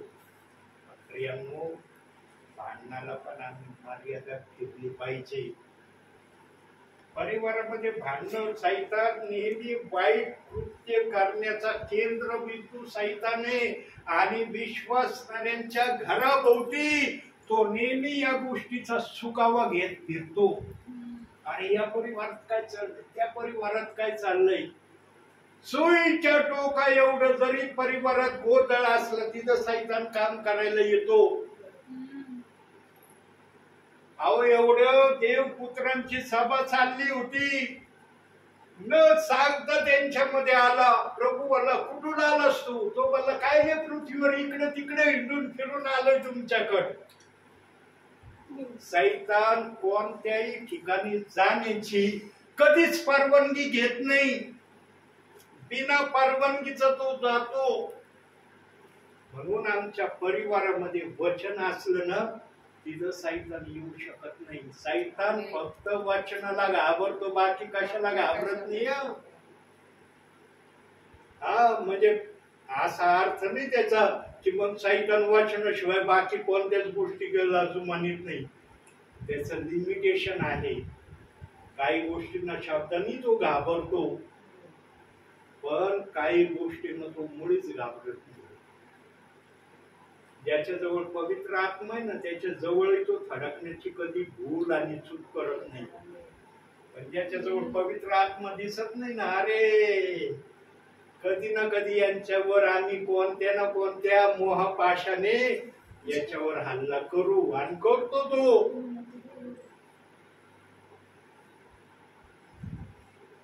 बाप्तिस्मा जर घेतला ना प्रियांनो आम्ही प्रभूच्या नावाने, बाप्तिस्मा हा एक करार असतो. काय करार असतो देवाशी माहिती का? ऐकून घ्या. बाप्तिस्मा घेणं म्हणजे देवाशी करार करणं. म्हणजे काय करार करणं? देव बाप्पा आजपासून वाईट गोष्टी मी टाकून दिल्या, फक्त चांगल्या गोष्टी घेत राहील, याचा करार असतो. म्हणून सेवक म्हणतात पश्चातापाची प्रार्थना करा, मन बाप्तिस्मा होईल. करायला लावतात कधी पश्चाताप? अगोदर काही पश्चाताप केलेला नसतो का विश्वासणाऱ्याने? बाप्तिस्मा घेण्या अगोदर पश्चातापाची प्रार्थना करायला का सांगतात? कारण देवाशी तुमचा करार व्हावा. आणि प्रियांनो, महत्वाची बाब, बाप्तिस्मा कधीही मनुष्याच्या इच्छेने झालं नाही पाहिजे. पवित्र आत्म्याच्या इच्छेने, देवाच्या प्रेरणेने जो बाप्तिस्मा होईल ना, तो विश्वासणारा प्रभूशी प्रभू येईपर्यंत विश्वासू राहतो. Yes, amen. आणि जो कोणी बाप्तिस्मा घेऊन पण बाप्तिस्म्याप्रमाणे प्रभू मध्ये चालत नाही ना, तो दुटप्पी स्वभावाचा बनतो. प्रभूच्या सानिध्यात जो करार केला तो करार उघडरित्या तो मोडतो. आणि मग तो करार जेव्हा सैतान पाहतो ना, अरे फार थाटामाटाने बाप्तिस्मा घेतला पण वागणं काय याचं बाप्तिस्म्यासारखं नाही, मग सैतान सोडित नाही त्याला. आज काही विश्वासणाऱ्यांनी बाप्तिस्मा घेऊन काही जण प्रभूमध्येच नाहीत. आज बाप्तिस्मा घेऊन प्रभूमध्ये नाही काही. आज प्रियांनो, अंतिम समयामध्ये अशा गोष्टी देवबाप सांगणार आहे ज्या तुम्हाला माहित आहे, पण तुमचं माइंड फ्रेश करण्यासाठी पवित्र आत्मा बोलेल. Yes, amen. अंतिम समय ना आशीर्वादाचा पण आहे आणि अंतिम समय स्वतःवर संकट आणण्याचा पण आहे. म्हणून देवाची इच्छा हीच आहे, माझा विश्वासणारा हर तऱ्हेने वाचला पाहिजे. Yes, amen. आणि ते वाचावं म्हणून देवाचे सेवक आज आपल्याकडे येत आहेत. Yes. आता काय आवश्यकता आहे का माझी येण्याची आपल्याकडं? काहीच नाही. तुम्ही प्रभू मध्ये नाहीत का? आहे ना. तुम्ही चर्चला जात नाही का? तुम्ही बायबल वाचत नाही का? तुम्ही प्रार्थना नाही करत का? सांगा, बरोबर. कोणत्या गोष्टी तुम्ही करत नाही? एवढं करूनही सेवक येतो. कशाला येतोय? वेळ घालवायला येतोय? तुमचा वेळ खराब करायला येतोय? नाही. यानो, सोयीच्या टोका एवढ्या पापापासून स्वतःला आवरण्याचा हा सुवर्ण समय विश्वासणाऱ्यांसाठी अंतिम समयात आहे. जर या समयाचा विश्वासणाऱ्यांनी योग्य उपयोग केला नाही ना प्रियांनो, मग न्यायासाठी तर प्रभू समोर उभं राहायचंच. पण प्रभूने न्यायामध्ये पण हरकत घेतलेली आहे. त्याला कीव आणि दया विश्वासणाऱ्याची आलेली आहे. म्हणून तो वचनात म्हणला, काही जणांचा मी न्याय करणार नाही. आणि जिथं प्रभू हे शब्द बोलला ना, प्रभू ते शब्द पूर्ण करतो. प्रभू असे मोघात शब्द बोलत नाही. मी बोललो उतावळेपणाने म्हणा, भावनावेशीने बोललो नाही, मी ते बोललेला शब्द माघारी घेतो. असं कधीच प्रभू करत नाही. मनुष्य करतो. देव बाप्पाने जर काही जणांचा न्याय करायचं ठरवलेलं नाही, त्यांचा न्याय होणार नाही. आणि त्या न्याय न होणाऱ्यामध्ये देव बाप्पाने तुमची आठवण केली. Yes, amen. उगाच चाललं नाही इथं हे. Yes. तुम्हाला देव बाप्पाने त्याची आठवण केली की याही प्रियजनांचा न्याय होऊ नये. बघा देवाच्या मनामध्ये कसा संकल्प आहे तुमच्यासाठी. आणि वारंवार तुम्हाला ते वचन मी दाखवले. आज आपण ते वचन पाहणार नाही, पण रेफरन्स सांगतो तुम्हाला. योहान शुभवर्तमान 5वा अध्याय 24व्या वचनात हे सांगितलंय की मी काही जणांचा न्याय करणार नाही. त्या न्याय न करणाऱ्यामध्ये तुमच्या परिवाराची आठवण प्रभूने केली. आता प्रभूच्या मनात जर तुमच्यासाठी चांगला संकल्प आलेला आहे, जसं प्रभू बोलतो, बघूया एक वचन आपण यासाठी. यिर्मयाचं पुस्तक, कारण संकल्प हा शब्द आला तर जरा बघू वचनातून. 29वा अध्याय 11वं वचन.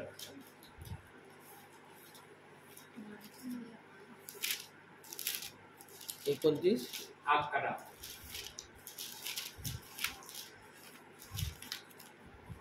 परमेश्वर म्हणतो, तुमच्या विषयी माझ्या मनात जे संकल्प आहेत ते मी जाणितो. ते संकल्प हिताचे आहेत, बस, अनिष्टाचे बस, नाही. बस. कशाचे संकल्प आहे म्हणतो? हिताचे. इथं लिहिलंय का प्रभूने गैरहिताचे संकल्प मी तुमच्यासाठी मनात नाही. ठेवले? नाही. मग ते संकल्प कसे आहेत पुढे वाचा आता. अनिष्टाचे नाहीत, ते तुम्हाला तुमच्या भावी सुस्थितीची आशा देणारे आहेत. बघितलं, म्हणजे शारीरिक जीवनात पण सुस्थिती आणणारे आहेत आणि आत्मिक जीवनात पण सुस्थिती आणणारे आहेत. ज्यांच्या जीवनामध्ये दोन्ही स्थितीमध्ये चांगले संकल्प आहे त्यांचा न्याय होईल का? नाही. म्हणून वचन ठेवलंय, काही जणांचा मी न्याय करणार नाही, पण देवाच्या मनात जे संकल्पाचे केंद्रबिंदू देव बाप्पाने केले त्यांचाच न्याय होणार नाही. जे देवाच्या संकल्पामध्ये उतरलेले नाहीत त्यांना मग उभं राहावं लागेल. मग त्यांना भावी जीवनामध्ये चांगल्या प्रकारे वचनाप्रमाणे आचरण करून दाखवावं लागेल प्रभूला. पण काही जणांसाठी प्रभूने संकल्प केले. बघा प्रभूच्या मनात आपल्या विश्वासणाऱ्यासाठी कसे कसे संकल्प आहेत. हिताचे संकल्प केलेत प्रभूने, गैरहिताचे केले नाही. तुम्हाला धोका होणारे संकल्प केले नाही. तुम्ही अडचणीत येतात ते संकल्प केले नाही. चांगले संकल्प केले. तुम्हाला सुस्थिती चांगली तुमची होईल ते संकल्प आहेत. फक्त ते ओळखा वचनानुसार. त्याच्यासाठी बायबल वाचणं गरजेचं आहे, प्रार्थना करणं गरजेचं आहे. मग देव सांगन तुमच्यासाठी माझ्या मनात ज्या योजना संकल्प मी ठेवलेत ते काय तुम्हाला दिसतील. काही संदेश कोठीवरचे तुमचे युट्यूबला काल पाहिले रात्री. तुमचं युट्यूब पण आहे का? हा. मला नव्हतं माहिती, आता तुमचं कोठीवर जेवढे संदेश मी दिलेत ना तेवढे संदेश माझ्या युट्यूबला आहे. रात्री मी बघत मला होतो. सबस्क्राईब करा, लाईक करा. रात्री मी पाहिलं एक संदेश सांगत असताना महिमा बाळ मी असा उभा आहे असा संदेश सांगतोय आणि महिमा आतल्या खोलीतून आली अशी वाकून गेली. मी असा उभा आहे पण दरवाजा छोटा असल्यामुळे महिमाला पूर्ण धाडसाने असं चालता आलं नाही. मी रात्री त्या संदेशाचं जेव्हा ते हे केलं ना पाहिलं, अरे म्हटलं महिमा बाळ मी उभा आहे, मला माहिती नाही महिमा येत आहे मागून, अशी वाकून जवळून गेली. म्हणलं किती छोटं घर होतं. म्हणलं देव बाप्पाने आज त्यांना कसं घर दिलंय. आज धाडसाने ते जाऊ शकतात, येऊ शकतात. रात्री या विचाराला मी 1 घंटा विचार करत होतो. जे विचारवंत असतात ना ते विचार करतात. तो संदेश मी आज रात्री टाकेन तुम्हाला. बघा महिमा बाळ मी उभा आहे कशा प्रकारे तिकडे तुमच्याकडे येत आहे. लाल ड्रेस घातलेला आहे महिमाने, लाल ड्रेस आहे कोणता तरी, आणि अशी वाकून म्हणजे अशी साईडनी अशी झुकून चाललेली. कारण दरवाजा छोटा असल्यामुळं पूर्णपणे धाडसाने. आता ब्रदर कसे धाडसाने गेले, वाकले का कुठं? नाही वाकले, कारण घर मोठं आहे. पण कोठीवरचं जे घर आहे ते छोटं घर होतं, जाण्या येण्याला सुद्धा प्रॉब्लेम होता. काय यातून प्रभूला सांगायचं प्रियांनो, प्रभू जी सुस्थिती तुमची बनवतो ना ती बनवलेली सुस्थिती दाखवतो. निस्थिती सुस्थिती ठेवीत नाही मनामध्ये, ती कृतीमध्ये दाखवतो. आज कोठीच्या घरामध्ये या घरामध्ये फरक आहे का नाही? म्हणतात ना तुम्ही, खरंच कोठीचं घर आणि या घरामध्ये फार अंतर आहे. इतका मोठा रूम तर नव्हताच कोठीवर, आहे का? एवढा मोठा होता का रूम? अगदी छोटाले रूम होते. कसे तुम्ही दिवस काढले. म्हणून जो झळ खातो ना त्यालाच फळ मिळतं. झळ खाणं महत्वाचं आहे प्रियानो ख्रिस्ती जीवनात. मग ते कशाही प्रकारची झळ असो ते झळ तुम्हाला फळ देणार आहे. आणि ज्याच्यासाठी देवाने संकल्प बनवले त्यांचं काय मग विचार करा तुम्ही. प्रियानो फार आशीर्वाद देव बाप्पाने तुम्हाला दिलेत आणि देत आहे. त्या आशीर्वादाला तुम्ही खरे उतरणारे आहात हे प्रभूला सिद्ध करून दाखवा. प्रभूला सिद्ध करून दाखवा, माणसाला नका दाखवू, प्रभूला दाखवा सिद्ध करून. प्रभू तू जी आमची परिस्थिती बदललेली आम्ही आज अनुभवतो, या परिस्थितीचा आम्ही तुला पण काहीतरी उपकार स्तुतीचा यज्ञ देतो, तुझा आदर करतो की तू आमचा आदर केला, आम्ही पण तुझा आदर अशा प्रकारे करतो. उपकाराचा अपकार कधी करण्याची इच्छा ठेवू नका जीवनामध्ये. प्रियांनो, फार देवाला चीड आहे या गोष्टीच्या. उपकाराचा अपकार जो करतो ना त्याच्याविषयी देव संतुष्ट नसतो. देवबाप म्हणतो मी उपकार केले, या अपकारामध्ये त्या उपकाराला उतरवू राहिले. कधी भावना आपल्या मनामध्ये येऊ देऊ नका. पुढील वचनाकडे जाऊ. अजून 2 वचन राहिले, एकच वचन होईल आता. शेवटचं वचन बघू. नीतिसूत्रे 17वा अध्याय 9वं वचन. एक वचन वगळूया. बरं, ठीक आहे. कोणतं? 17वा अध्याय 9वं वचन.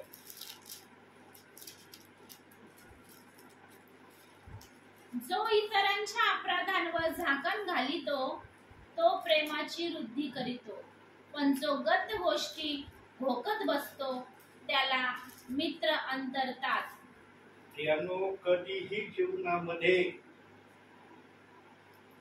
कोणीही आपल्या संगतीला सोडील किंवा आपल्यापासून निघून जाण्याची इच्छा धरील असं वर्तन आपल्या जीवनामध्ये करू नका. अपराधावर नेहमी पांघरून घालण्याची इच्छा ठेवीत जा. चुकणारा व्यक्ती ना चुका करून परेशान झाला पाहिजे एवढे त्यांच्या अपराधावर तुम्ही पांघरून घालण्याची तयारी ठेवीत जा. जो चुका करणार आहे त्याला स्वतःला वाटलं पाहिजे अरे मी इतक्या चुका करतो पण समोरचा माझ्या चुकांना नेहमी क्षमा करतो किंवा कानाडोळा करतो. मला कधी माझ्या चुकांपासून मी स्वतःला आवरण्याची तयारी करील. जेव्हा एखादा मनुष्य स्वतःहून एखादा निर्णय घेतो ना तेव्हा तो त्या निर्णयाप्रमाणे वागतो. पण जर एखाद्याने वारंवार सांगत राहिलं ना तो ऐकेल याची शाश्वती कधीच घेऊ नका. स्वतःचा निर्णय महत्वाचा असतो. म्हणून जीवनामध्ये किती पण तुमच्या विरोधात कोणी कसंही वागलं तुमची वृत्ती फक्त त्यांना क्षमा करण्याची असू द्या. बदला घेण्याची वृत्ती कधीच ठेवू नका. प्रियांनो, आम्हाला देव बाप्पाने बदला घ्यायला सांगितलेलं नाही, फक्त क्षमा करायला सांगितलेलं आहे. ती क्षमाला सोयीच्या टोका एवढी जरी असली तरी तिथं क्षमा करण्यासाठीच प्रभू बोललाय. आम्ही क्षमा करतो प्रियानो, फार मोठा असलं तर करतो, छोट्यातला देवबाप लक्ष देत नाही. मी कशाला लक्ष देऊ? देवबाप देतो लक्ष. देवबाप सोयीच्या टोका एवढ्या गोष्टीकडे लक्ष देतो, आम्ही त्याच्याकडे काना डोळा करतो. हे आमचा प्रॉब्लेम नाही. आणि खाली काय म्हटले त्या वचनाचा 17:9 ब भाग पहिला भाग वाचला. जो इतरांच्या अपराधावर झाकण घालितो तो प्रेमाची वृद्धी करतो. खालचा भाग जो गरीब कितवं वचन? 9वं वचन. 17:9 ना? हो. जो इतरांच्या अपराधांवर झाकण घालितो तो प्रेमाची वृद्धी करीतो, पण जो गत गोष्टी भोकत बसतो त्याला मित्र अंतरतात. जीवनामध्ये लोक आमच्यापासून जर जायची तुम्हाला तयारी नसेल, लोक तुमच्या जवळ असावेत अशी जर इच्छा शक्ती तुमच्यामध्ये तुम्ही धरली असेल तर एखाद्याला कंटाळा येईल तुमचा असं वागणं त्यांच्याशी तुम्ही करू नका. एखादा तुमच्या वागण्याला कंटाळून जाईल अशी प्रतिक्रिया कधी जीवनात कोणाविषयी करू नका प्रियांनो. जर केली ना तर एखादा बोलून दाखवित नाही, कृतीने करून दाखवतो. आणि निंदा कधीच करू नका कोणाची. कुचेष्टा तर फार लांबचा प्रश्न आहे. निंदा करू नका साधी. कधी त्यांच्या चुका काढण्याची साहस आणि हिंमत तुमच्यामध्ये ठेवू नका. जे चुका काढतात ना एकमेकाचे, तेच लोक एकमेकाला सोडून जातात बरं का. मग काही जण मनात ठेवतात, काही जण उघड सांगायला सुरू, काय नाही हो नुसती माझीच निंदा करायची त्याच्यामुळं म्हणून मला मी पण ठरवलं कवर निंदा ऐकायची बाबा. ऐकून ऐकून मी परेशान झालो. मनुष्य परेशान होतो. काही जण बोलून दाखवतात, काही जण बोलत नाही, तो त्यांचा प्रश्न आहे. जो परेशान होतो ना प्रियांनो, तोच एकमेकापासून विभक्त होतो, वेगळा होतो. म्हणून आम्हाला जर एकमेकाशी एक निष्ठेने राहायचं असेल तर कोणाच्याही भावनेला ठेस पोहोचेल असे शब्द बोलू नका. कोणाला खिन्न करण्याचा विचारही करू नका आणि कोणाच्या जीवनामध्ये अपमान आणण्याची इच्छा देखील मनामध्ये उत्पन्न करू नका. या गोष्टीला जर तुम्ही सांभाळलं ना प्रियांनो, कोणीही तुम्हापासून कधी दूर जाणार नाही. मनुष्यापासून दूर जाण्याचे कारण असतात. संदेश असा असला पाहिजे प्रियांनो,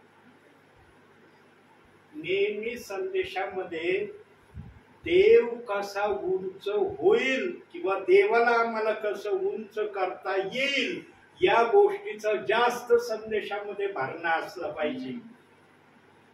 संदेशामध्ये टार्गेट कोणाला करू नका प्रियांनो. कोणाला टार्गेट करू नका. विश्वासणाऱ्याला टार्गेट करू नका, सेवकाला टार्गेट करू नका, बाहेरचा असला त्याला करू नका, मंडळीतला असला त्यालाही करू नका. देव कधीच कोणाची निंदा करीत नाही. देवाचा आत्मा कोणाचीच निंदा करण्याची देवाच्या आत्म्याला इच्छा होत नाही प्रियांनो. देवाचा आत्मा ना सुधारण्यासाठी बोलत असतो, सुधारण्यासाठी. विश्वासणारे चर्च मध्ये, हाऊस प्रेयर मध्ये बसतात ना, सुधारण्यासाठी बसतात, बिघडण्यासाठी नाही बसत. आम्ही लक्षात घेतलं पाहिजे, मी संदेश सांगताना काय गोष्टी सांगणं गरजेचं आहे. त्यालाच म्हणतात मनन. काही गोष्टी तुम्ही जमा करा, काही गोष्टी पवित्र आतमध्ये. तुम्ही रिकामे नुसतं उभं नका राहू संदेश द्यायला, काहीतरी तुमच्या जवळ ठेवा. म्हणून मी सांगत असतो, आडत असलं तर पावरेत येईल. आडतच काही नाही, काय पावरेत घेणार आहे, काय विश्वासणाऱ्यांना देणार आहे तुम्ही. विश्वासणारा खुश कसा होईल हे संदेश तुमचे असले पाहिजे. विश्वासणाऱ्याला हुरहुरता लागली पाहिजे, अरे मी कधी चर्चला जाईल, कधी त्या सेवकाचा संदेश ऐकल, कधी त्या संदेशाने आशीर्वादित होईल. ही भावना विश्वासणाऱ्यांच्या मनामध्ये आली ना, त्या चर्चचे मेंबर कधीच कमी नाही होणार. बल्कि मेंबर देव बापू वाढवीत राहील. एकमेकाची कुचेष्टा केली ना, एकमेकाच्या भावनेशी खेळलं ना प्रियांनो, ते देवालाच मान्य होत नाही. देव निंदा करण्यासाठी सेवकाला संदेश द्यायला उभं करीत नाही कधी. लक्षात ठेवा, पवित्र आत्मा विश्वासण्याची निंदेसाठी सेवकाचा कधीच उपयोग करत नाही. चांगले सद्बोध, चांगले विचार, भावी जीवनामध्ये आशीर्वादामध्ये चालण्याचे मार्ग पवित्र आत्मा सेवकाच्या मुखातून प्रकट करतो. मग ते विचारातून करतो, वचनातून करतो. असेच संदेश येत नाही प्रियांनो. पण कधी कधी आम्हाला वाटतं, अरे हे सेवक ना नेहमी हेच बोलतात. अरे देव बाप्पाचं ते बोलण्या माग पण कारण असतं. देव बाप कारणाशिवाय बोलतच नाही. म्हणून मी सांगितलं ना, एका वाचनातून देवाला गरज पडली 1,00,000 वेळेस प्रभू बोलू शकतो. पण त्याला गरज पडली पाहिजे, सेवकाला नाही. सेवक या वाचनातून किती वेळेस बोलू शकतो, किती वेळेस बोलू शकतो. फार ज्ञानी येतो, एखादं वचन घेतलं त्याने किती वेळ बोलन तो? एक वेळेस बोलन, फार तर 2 वेळेस बोलन. बरोबर. त्याला जास्त वेळ बोलता येईल का त्या वचनातून? काय जरूरत हो? अहो, त्या वचनातून बोलले तर आज कस काय त्या वचनातून बोलता येईल तुम्हाला? कालच बोलले वचनातून, आज तेच वचन घेतलं, कस काय बोलतात? पवित्र आत्मा एवढा सहाय्य आहे का की काल बोललेला संदेश संपला, या आज त्या वचनातून त्याच्याजवळ बोलायला शब्द राहिले नाही. म्हणून आत्म्याला जबरदस्ती चालत नाही. आत्मा जे सांगतो विश्वासणाऱ्याने ध्यान घेऊन ऐकलं पाहिजे. त्याच्यामध्ये काही ना काही नवीन तुम्हाला ऐकायला मिळाल्याशिवाय राहणार नाही. म्हणून देवबाप म्हणतो, तुम्हाला जर आपले लोक आपल्यामध्ये सुरक्षित राहावे असं वाटत असेल तर त्यांना तुम्ही असं वर्तन त्यांच्याशी करू नका की ते तुमच्याशी अंतर द्यायला सुरुवात करतील. या प्रक्रिया चालल्यात प्रियांनो, वर्तमान काळामध्ये चालल्यात.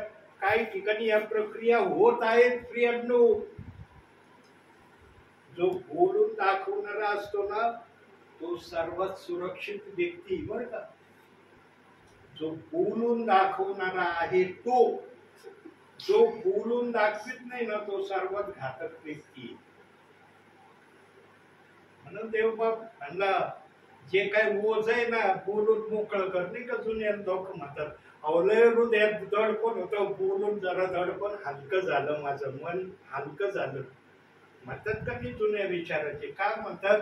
कारण जरी त्यांना देवाच्या वचनाचं ज्ञान नसलं, पण त्यांना देव बाप्पाने अशा तऱ्हेने ज्ञानामध्ये वाढवलेलं आहे. जुन्या विचारांचे काही शब्द असे आहेत प्रियांनो की ते शब्द आजही स्मरणामध्ये आहेत आणि वापरामध्ये आहेत. म्हणून प्रियांनो, शेवटी एवढं सांगून थांबतो, जीवनामध्ये देव तुम्हाला कधी अंतर द्यायला मागत नाही. देव कधी तुम्हाला अंतर देण्याची इच्छा पण ठेवत नाही. पण देव बाप तुमच्याकडून काही इच्छा पण करतो. काय इच्छा करतो? तुम्ही अनुशासनामध्ये राहावं, तुम्ही देवाच्या भयात चालावं आणि तुम्ही देवाचं ऐकणार बनावं. या गोष्टी जर आपल्या जीवनामध्ये करण्याचा प्रयत्न केला ना प्रियांनो, तुमचं भावी ख्रिस्ती जीवन प्रभू मध्ये आशीर्वादित झाल्याशिवाय राहणार नाही. म्हणून आजच्या छोट्याशा संदेशातून, छोट्याशा विचारातून देव बाप तुम्हाला आणि मला भरपूर आणि भरपूर आशीर्वाद देऊ. आमेन. पवित्र पवित्र पवित्र सेनाधीश परमेश्वर बापा, आकाशाच्या आणि पृथ्वीच्या निर्माण करते आमच्या जिवंत प्रभू परमेश्वर पित्या, आम्ही तुझ्या नावाला धन्यवाद देतो, तुझी स्तुती करतो, तुला प्रशंसा देतो. नाव, महिमा, पराक्रम सर्व समर्थ परमेश्वर आम्ही तुला देतो माझ्या देवा. ओठांचं फळ आणि आभारूपी यज्ञ तुला सादर करतो माझ्या देवा, कारण स्तुती आणि आराधनेचा यज्ञ तुला आवडतो माझ्या देवा. होय परमेश्वरा, प्रथम आम्ही तुझ्या नावाची स्तुती करतो, तुला महिमा देतो बाबा, कारण तूच योग्यतेचा परमेश्वर आहे, तूच सर्व शक्तिमान प्रभू परमेश्वर, तूच आहेस माझ्या देवा. तुझ्यासारखा नाही कुणी, न कुणी होता न होणार परमेश्वरा. तूच परमेश्वर आमचा जिवंत देव आहेस माझ्या देवा. तो आमचा तारणारा, तो आमचा निर्माण करता परमेश्वर आहेस माझ्या देवा. तुझ्या उपस्थितीमध्ये जो आनंद आहे परमेश्वरा, तो कुठेच नाही माझ्या देवा. प्रभू दावीद राजा म्हणतो, कुणी घोड्यांची कुणी रथांची प्रशंसा करतात, पण आम्ही तर आमच्या जिवंत देवाचीच प्रशंसा करतो. खरोखर परमेश्वरा, आम्ही तुझी आणि तुझीच प्रशंसा करतो बाबा, कारण तू जे आमच्यासाठी केलेस परमेश्वरा, ते कुणीच करू शकत नाही माझ्या देवा. ओ प्रभू, जे मनुष्याला अशक्य आहे, पण तुला शक्य, सर्व काही गोष्टी शक्य आहेत माझ्या देवा. आणि खरोखर प्रभू परमेश्वर बाबा, आणि ते तू करून दाखवलंस माझ्या देव बाप्पा आमच्या जीवनामध्ये. त्याबद्दल तुझे आभार उपकार मानते बाप्पा. होय प्रभू परमेश्वर, की त्या जे घर तू आम्हाला दिले बाप्पा, हे घर आमचं नसून हे तुझं आहे बाप्पा. आणि खरोखर बाप्पा या घरातून तुझं आणि तुझंच नाव उंचावलं जाऊ दे बाप्पा. खरोखर परमेश्वरा तुझी दया, तुझी कृपा, तुझा अनुग्रह आमच्यावर आहे म्हणून देवा तू तुझ्या सेवकाला आमच्यापर्यंत घेऊन येतोस माझ्या देवा. आणि खरोखर प्रभू ही तुझ्या कृपेविना ही गोष्ट घडूच शकत नाही माझ्या देवा. कारण जिथं तुझी कृपा असते माझ्या देवा तिथं तुझा अनुग्रहही असतं माझ्या प्रभू. आणि खरोखर प्रभू तू आमच्यावर तुझा अनुग्रह केलंस बाप्पा. तुझ्या सेवकांना आमच्या कुटुंबामध्ये तू घेऊन येतोस बाप्पा. सुंदरशा वचनाद्वारे तू आम्हाला आशीर्वादित करतोस माझ्या देवा. आणि खरोखर बाप्पा तुझ्या अनुशासनामध्ये माझ्या देवा, तुझ्या आज्ञा पालनामध्ये माझ्या देवा, तुझ्या विश्वासामध्ये माझ्या देवा वाढण्यासाठी बाप्पा जे सेवकांद्वारे प्रभू तो आज आम्हाला परमेश्वर बाप्पा जे काही प्रभू तू ज्ञान बुद्धी देतोस माझ्या देवा. आणि खरोखर प्रभू आम्ही मनापासून तुझ्या आभाराने उपकार मानतो बाप्पा. तुझी स्तुती करतो. जसं पास्टरांचं येणं आशीर्वादित केलंस माझ्या देवा तसं जाणं देखील आशीर्वादित करतोस माझ्या देव बाप्पा. म्हणून तुझ्या नावाला धन्यवाद देतो बाप्पा. जे अनेक पास्टरांसारखे जे सेवक आहेत बाप्पा त्या हर एक सेवकाला आम्ही तुझ्या हातामध्ये समर्पित करतो माझ्या देवा.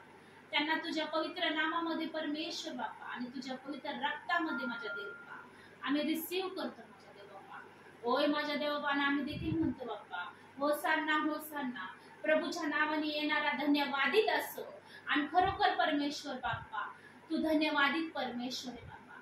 तू काल आणि आज युगानुयुग परमेश्वर बाप्पा तू सार्वकालिकासाठी तू धन्यवादित परमेश्वर आहेस माझ्या देवा. खरोखर बाप्पा 2000 वर्षापूर्वी तू देव असून मानव रूप धारण केलं आणि आमच्यासाठी आणि जगाच्या पापासाठी अपराधासाठी श्रापासाठी तू तुझा एकुलता एक पुत्र आम्हासाठी दिलास माझ्या देवा. आणि त्या शैतानाला तू दाखवलंस माझ्या देव बाप्पा की मरण देखील तुला नाहीसं करू शकलं नाही माझ्या देव बाप्पा. तू मरणाला हरवलंस माझ्या देव बाप्पा आणि जीवनामध्ये तुझं रूपांतर तू केलंस माझ्या देव बाप्पा. आणि आज तू आमच्यामध्ये वस्तीच करतोस माझ्या देव बाप्पा. आणि खरोखर प्रेम स्वर्गीय पित्या तुझ्या बलिदानाबद्दल तुला धन्यवाद देते. तुझ्या पवित्र रक्ताबद्दल तुला धन्यवाद देते. कारण की निष्कलंक निर्दोष असा जो ख्रिस्त याच्या मोलवान रक्ताद्वारे तू आम्हाला विकत घेतलंस माझ्या देव बाप्पा. त्याबद्दल तुझे आभार आणि उपकार मानते. तुझी स्तुती करते, तुला गौरव देते बाप्पा. पुन्हा एकदा म्हणते परमेश्वरा प्रभू आम्ही नको तर आमच्या जीवनाद्वारे तुझं गौरव होते बाप्पा. आमच्या जीवनाद्वारे तुझी इच्छा पूर्ण होते बाप्पा. आणि आमच्या जीवनाद्वारे आमच्या मुखाद्वारे तू आणि तूच उंचवल्या जा आणि गौरवल्या जा. पुन्हा एकदा परमेश्वरा पास्टरांसाठी तुला धन्यवाद देते. सुंदरशा वचनाद्वारे प्रभू त्यांनी आम्हाला लीड केलं माझ्या देव बाप्पा. अधिकाने अधिक पास्टरांना तू भर तुझ्या सामर्थ्याने तुझ्या पवित्र आत्म्याद्वारे. आणि खरोखर प्रभू परमेश्वर बाप्पा ज्या लोकांपर्यंत हे संदेश जात आहे बाप्पा त्या लोकांचं जीवन बदलू दे बाप्पा. त्यांचं तारण होऊ दे माझ्या देव बाप्पा. आणि होऊ दे तुझ्याच नावाचा सर्व मान महिमा सन्मान गौरव पुन्हा एकदा परमेश्वरा आम्ही तुलाच देतो. आणि आमचे पूर्ण कसबे फॅमिली मिळून प्रभू आम्ही तुझ्या नावाला उंच करतो, धन्यवाद देतो. आणि प्रभू येशूच्या नावामध्ये प्रार्थना मागतो म्हणून पित्या तू ऐक. हे आमच्या स्वर्गीय बाप्पा तुझे नाव पवित्र मानले जावे. तुझे राज्य जसे स्वर्गात तसे पृथ्वीवर हो. तुझ्याच इच्छेप्रमाणे हो. आमची दररोजची भाकर आज तू आम्हाला दे. आणि जसे आम्ही आमची ऋणे आम्हाला सोडले आहे तसेच तू आमची ऋणे आम्हाला सोड. आणि आम्हाला परीक्षेत आणू पण वाईटापासून सोडव. कारण की राज्य सामर्थ्य आणि गौरव ही सर्व काळ तुझीच आहे. आमेन. प्रभू येशू रक्त की जय. प्रभू येशू रक्त की जय. प्रभू येशूच्याच रक्ताचा जय जयकार असो. आमेन. बंद करू. हो.